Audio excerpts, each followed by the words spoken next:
Muito bem, continuando o capítulo 2 de Hebreus, nós falamos de grandes coisas no livro de Hebreus, a grande salvação, verso 3, e aí falamos das 10 coisas grandes, não é? Nessa carta de Hebreus. Grande salvação, grande sumo sacerdote, grande clamor, grande Melquisedeque, grande número de sacerdotes, grande sacerdote, grande combate das aflições, grande galardão, grande nuvem de testemunha e o grande pastor das ovelhas, no Hebreus 13, 20. Continuando, testificando também, Deus com eles por sinais e milagres e várias maravilhas. Então, quando Jesus esteve na terra, Deus testificou com eles, não é? Com ele, com Jesus e também com os apóstolos que falaram a palavra de Deus, testificou que essa palavra era real, com sinais, com milagres e várias maravilhas, não é? Os que confirmaram que foi confirmada a palavra de Deus, Deus testificou, basta ler o livro de Atos, com eles por sinais e milagres e várias maravilhas e dons do Espírito Santo distribuídos pela sua vontade. Então, a advertência do escritor aos Hebreus, aos seus leitores, é que como escaparemos nós se não atentarmos para tão grande salvação, a qual começou a ser anunciada pelo Senhor e depois foi confirmada pelos que ouviram, confirmada a palavra de Deus pelos que ouviram. Como é que foi confirmada? Testificando Deus com ele por quatro coisas que nós vamos ter, que é o testemunho de Deus acerca da palavra anunciada. Sinais e maravilhas, não é? Milagres, várias maravilhas e dons do Espírito Santo. É assim que a palavra de Deus chega.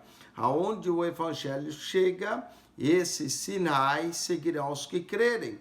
Porão a mão sobre os enfermos e os curarão, expulsarão demônios, falarão novas línguas, sinais. O batismo com o Espírito Santo é um dos sinais dos evangelhos. Os milagres é outro sinal, não é? E várias maravilhas que acontecem. Aonde o evangelho chega os sinais, o poder, a manifestação. A igreja pentecostal tem sido uma defensora nesses dias de sinais, de milagres, maravilhas, dons do Espírito Santo, que são distribuídos por sua vontade. É a confirmação que o evangelho chegou, não em sabedoria de palavras humanas ou em persuasão humana, mas no poder de Deus o evangelho chega. Porque não foi aos anjos que sujeitou o mundo futuro de que falamos. De que mundo futuro ele está falando? O escritor de Hebreus também apresenta escatologia, dizendo que não foi aos anjos o mundo futuro de que falamos, mas em certo lugar testificou dizendo: que é o homem para que dele te lembres? Não é? Salmo, outro salmo aqui, o Salmo 8, né? Que é o homem para que dele te lembres, ou o filho do homem para que o visites. Que maravilha, não é? Esse testemunho que nós vamos ter através do Salmo 8, verso 5, que é o homem para que dele te lembres, ou o filho do homem para que o visites. Mas nessa expressão dos Salmos, diz que foi feito um pouco menor do que os deuses, ou do que os anjos, agora ele vai dizer, né? Verso 7, tu fizesse um pouco menor do que os anjos. O escritor de Hebreus cota de forma interessante esse salmo, vem da Septuaginta, a sua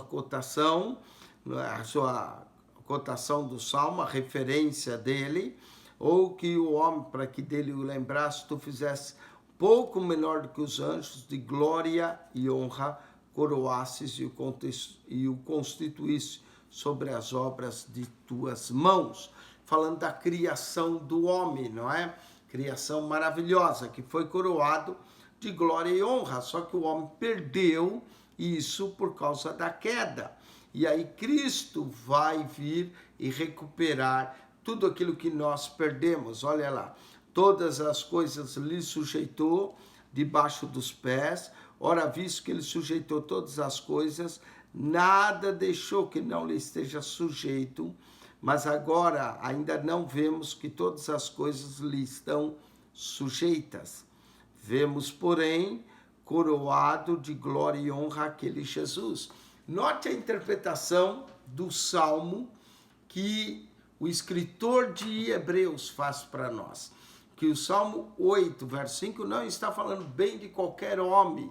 O homem que está falando no Salmo 8, verso 5, é o homem Jesus. A humanidade de Jesus que veio a essa terra. Então a interpretação do escritor do Salmo 8, verso 5, que não é exatamente do homem que está falando, mas do homem Jesus. O interessante, capítulo 1 do livro de Hebreus, nós vemos a divindade de Jesus. Mas no capítulo 2, a cotação de Hebreus é do Salmo 8, verso 5, é a divindade de Jesus. Eu amo a carta aos Hebreus, porque ela nos ensina qual era a interpretação que o escritor faz desses salmos. O Salmo 2, verso 7, ele vê o Salmo do Filho. O Salmo do Filho de Deus, não é? Outra vez gerei, eu lhe serei por pai, ele me será por filho. Fala desse Salmo da divindade do Filho de Davi, não é? No caso era Salomão, mas aqui menciona como Deus, não é? O Filho de Deus, Jesus Cristo, que é Deus também.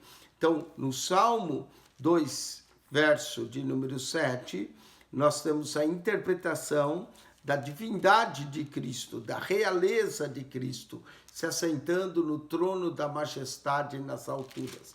Agora, no capítulo 2, nós vamos ter a humanidade de Jesus, não é? Que foi coroado de honra e glória. Esse Jesus, aquele Jesus que fora feito um pouco menor do que os anjos. Então, interessante, capítulo 1, ele é maior do que os anjos, todos os anjos de Deus o adoram, porque ele efetuou a redenção de nossos pecados, subiu ao céu, os anjos o adoram. Mas quando ele estava na terra, no capítulo 2, diz que ele foi feito um pouco menor do que os anjos, por causa da paixão e da morte. Os anjos não morrem, mas Cristo foi feito por causa da paixão e da morte, um pouco menor na sua humanidade, para que pela graça de Deus provasses a morte por todos.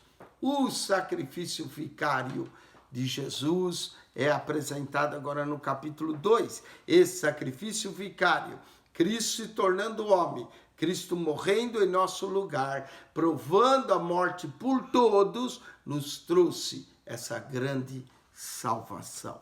Não existe salvação fora de Jesus. Jesus é o Salvador, Jesus é a expressa imagem de Deus, é o resplendor da glória de Deus, que se fez homem, e a interpretação do Salmo 8:5 se aplica a Jesus. O livro de Hebreus é tremendo. O livro de Hebreus mostra como a igreja primitiva, os primeiros pregadores, Paulo, Pedro, os apóstolos, Apolo, conseguia ver nos Salmos a pessoa de Jesus. E aqui prova isso para nós, não é? Porque qual dos anjos sujeitou o mundo futuro do que falamos? Mas em certo lugar testificou dizendo alguém, que é o homem para que dele te lembres, ou o filho do homem para que o visites. Tu fizeste um pouco menor do que os anjos de glória, que fala da criação do homem, do primeiro Adão, não é? Que foi criado e coroado de glória e honra, e o constituíste sobre as obras das tuas mãos. Deus deu domínio para o homem na criação original, o primeiro Adão. Mas esse Adão perdeu para o diabo. E quando ele perdeu para o diabo, o mundo ficou sujeito.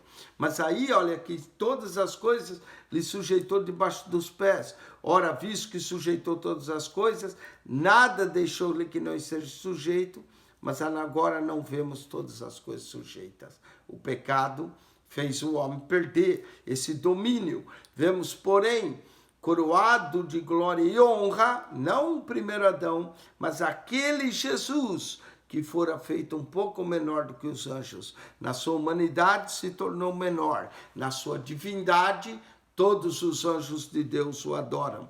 Por causa da paixão e da morte, foi feito para que pela graça de Deus provasseis a morte por todos.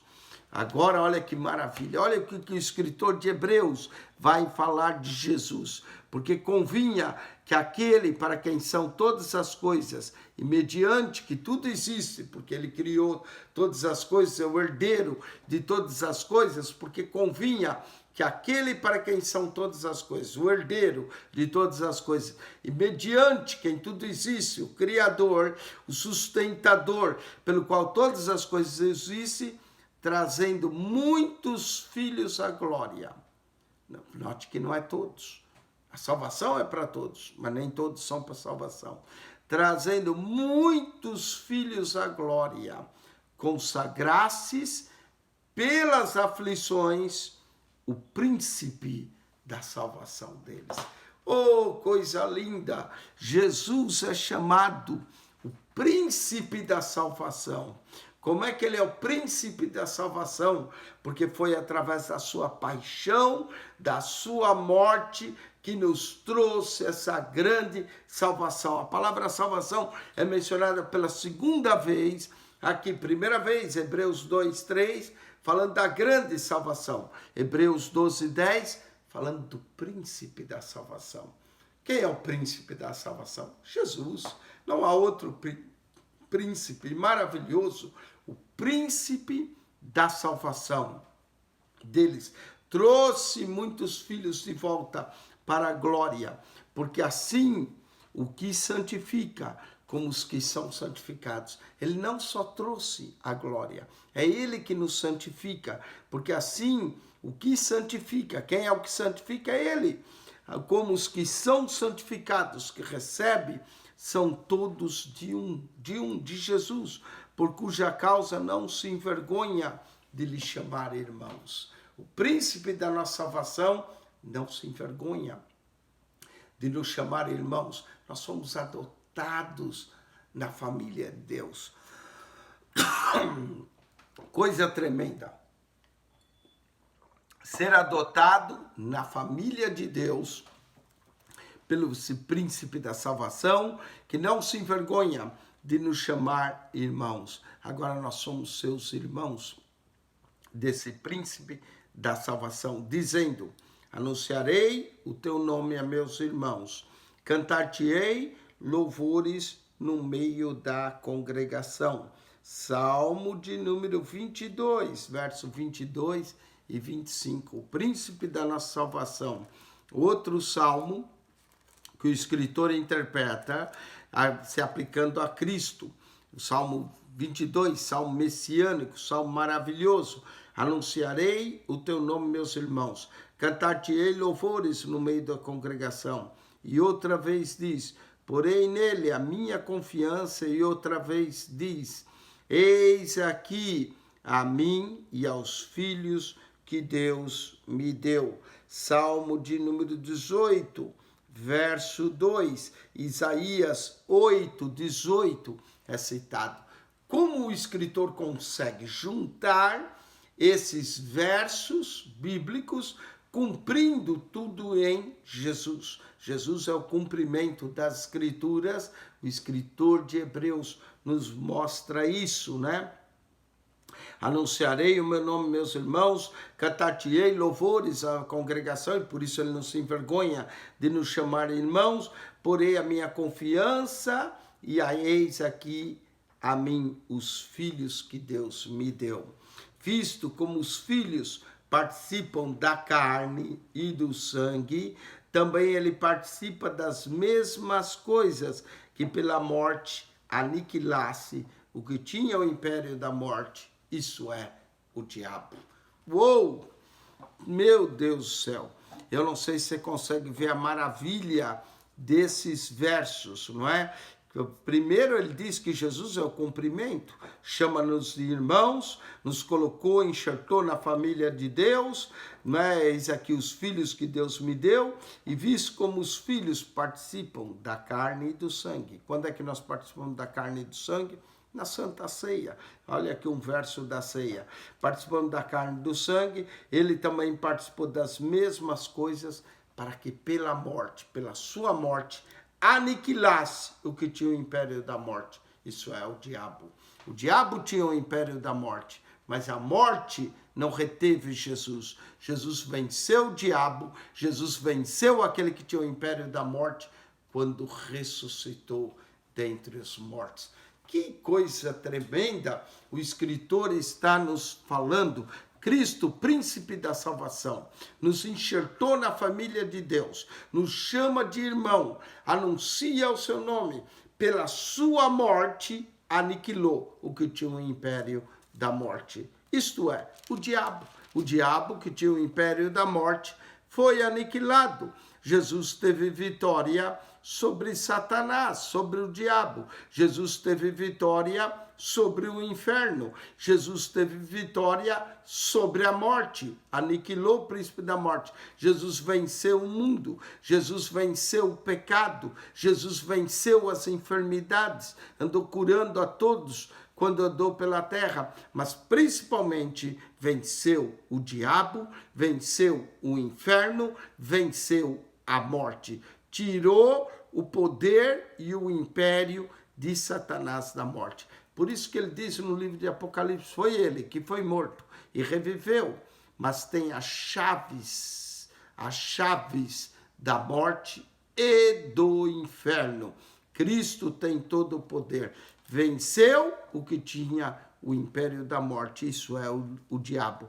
E livrasse todos que com medo da morte estavam por toda a vida sujeitos à servidão. É por isso que o cristão não precisa mais ter medo da morte. Há 7 medos básicos, né? Há mais medo, mas 7 medos básicos que cerca todo ser humano. Primeiro medo, o medo da morte. Segundo medo, o medo da doença, porque quando fica doente, vem a morte, não é? Muita gente não está saindo de casa com medo de pegar o coronavírus, ficar doente e vir a morte. Então, medo da morte, medo da doença, medo da velhice. A pessoa vai ficando velha, fica com mais medo, né? Porque junto com a velhice está associado com medo da morte. Doença associado com medo da morte. Velhice associado com medo da morte. Esses 3 medos andam juntos. Cristo nos libertou desse medo. Medo da morte, não é? Cristo cura as nossas enfermidades. Cristo é maior que a enfermidade, amém? Nos livra do medo da morte, do medo da enfermidade e na velhice ainda darão frutos, a Bíblia promete, amém? Então, esses 3 medos, medo da morte, medo da doença, medo da velhice. Outro medo das pessoas é medo da perda de amor. Outro medo, medo da crítica. Outro medo, medo de não ter dinheiro para pagar as contas. Medo da pobreza. E outro medo, medo da perda da liberdade. São medos que cercam, não é? O ser humano. Mas livrar-se a todos que com medo da morte estavam por toda a vida sujeitos à servidão. Quem nos livra pela sua morte, nos livrou agora do medo da morte, é Jesus, porque ele destruiu, aniquilou o que tinha o império da morte. O diabo perdeu, Jesus ganhou, não é? Vitória sobre o inferno, vitória sobre Satanás, vitória sobre a morte pela sua morte ao ressuscitar, não é? A Bíblia fala de várias mortes, fala de passar pelo vale da sombra da morte, Salmo 23, verso 4, diz que o diabo tinha o poder da morte, agora fala do medo da morte, Hebreus 2,14, o diabo poder da morte, o medo da morte, Hebreus 2,15, e o livrar da morte, Hebreus 2,15. Porque, na verdade, ele não tomou os anjos, mas tomou a descendência de Abraão. Cristo é da descendência de Abraão.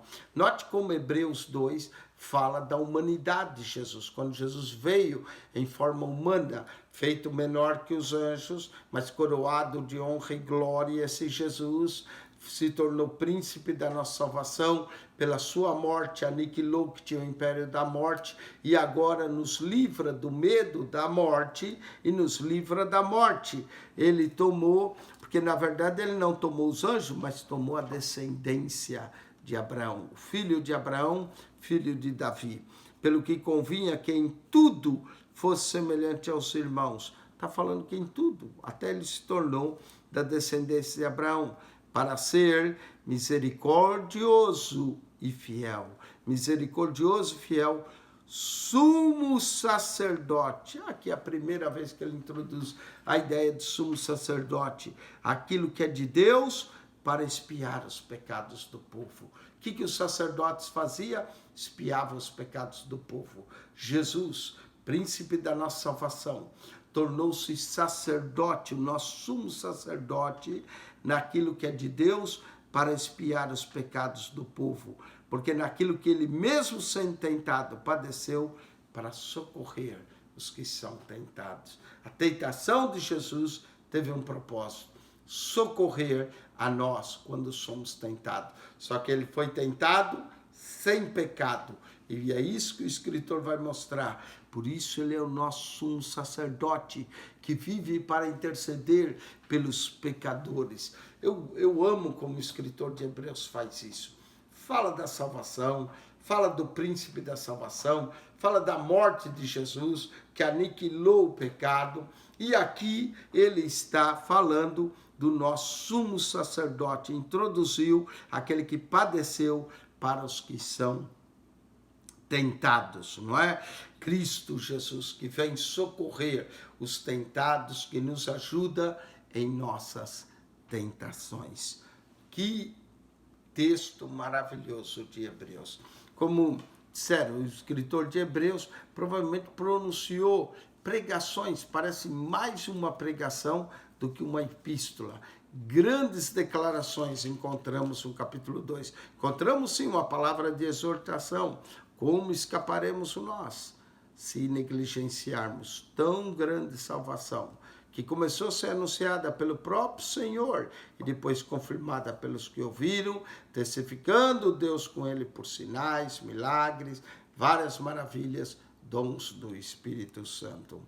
Fala que ele foi feito menor que os anjos, Salmo 8, verso 5, foi coroado de honra e glória por causa da sua morte, paixão da morte, mas através da sua morte aniquilou aquele que tinha o império da morte, isto é, o diabo, e livra todos os que têm medo da morte, por toda a vida estão sujeitos à servidão.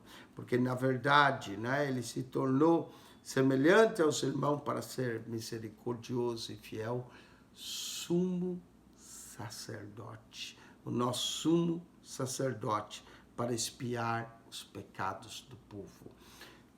Olha, capítulo 1, versículo de número 3, diz que ele morreu para purificação, foi feito purificação de nossos pecados.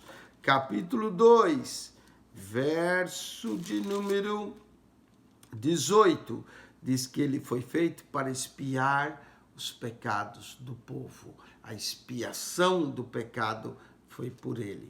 A purificação dos pecados é por ele. Ele é o nosso sumo sacerdote. Ele foi tentado, padeceu para socorrer os que são tentados. Meu Deus, que maravilha essa epístola. Que coisa grande. Capítulo 1, a divindade do Filho de Deus. Capítulo 2, a descendência de Abraão, o homem Jesus, que veio ao mundo. Quando tomou a forma humana, pouco menor que os anjos, por causa da paixão da morte, para aniquilar aquele que tinha o império da morte. Tornou-se o príncipe da nossa salvação. Fora dele não há salvação. E o escritor vai mostrar que não há outro sacrifício a não ser o de Jesus para os seus leitores.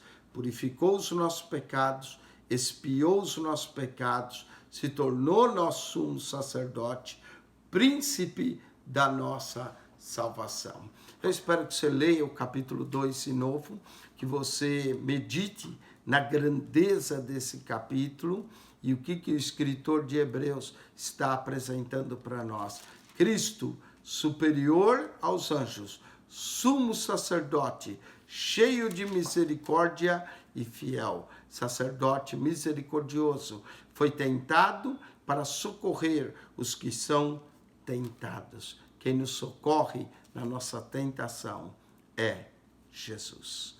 Que Deus vos abençoe ricamente em Cristo Jesus. Quem esteve convosco, pastor Eugênio Piacentini, ajude a divulgar o nosso canal, subscreva, assine lá no sino para você receber novas mensagens, divulgue esse canal, passe adiante esses vídeos, se ele tem sido de bênção para você, se tem ajudado você a compreender melhor as Escrituras.